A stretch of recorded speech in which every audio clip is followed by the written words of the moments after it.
ऐसे ही कि अब भाई किसी सांवले व्यक्ति को, काले व्यक्ति को काला कह दो ठीक है, सांवला कह दो यहां तक भी ठीक है। अब सीधे कह दो ए अमावस्या यहां पे आ, कितना बुरा लगे। ए अमावस्या इतकू आ कहां डोल रहा उसको कितना बुरा लगेगा।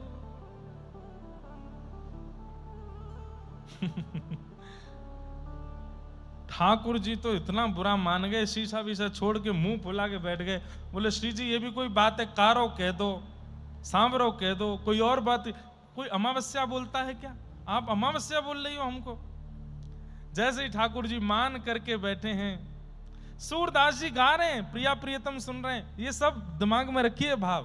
बंधुओं देखो, जो विषय यहां लिया गया है ना, ये सुनने का विषय नहीं है, ये अनुभव का विषय है। और अनुभव ऐसे नहीं होगा, चिंतन करना पड़ेगा आपको उसी स्थिति का। अब ठाकुर जी मान करके बैठे हैं और श्री प्रिया जी उनको मना रही हैं, श्री जी उनको मना रही हैं। कैसे मना रही हैं? अरे आप तो रूठ के बैठ गए, रहने दो मोते बात मत करो, चली जाओ और जाओ। इतने सारे गोरे गोप हैं, गोरे गोरे सबरे ग्वाला हैं, उनमें तो कोई पसंद कर लो। मैं तो कार हूं, ऐसे बैठूंगा किनारे पे ही। और या कारी जमुना के पास ही, मैं हूं कारो जेऊ कारी, हम दोनों यहीं बैठे रहेंगे, आप जाओ यहां से।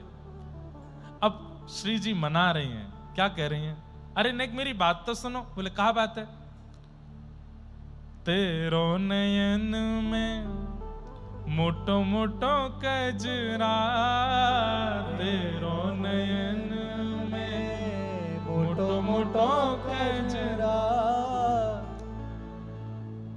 अरे देखो तो कैसो यशोदा मैया ने मोटो मोटो काजल लगाए के भेजो है। ठाकुर जी बोले लो अब ही जगन्नाथ बन जाऊंगा, मीड़ करके पूरा काजल फैला लियो।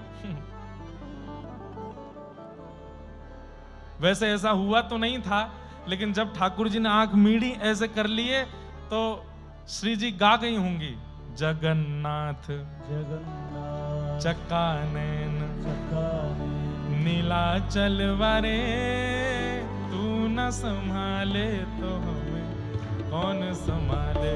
ओ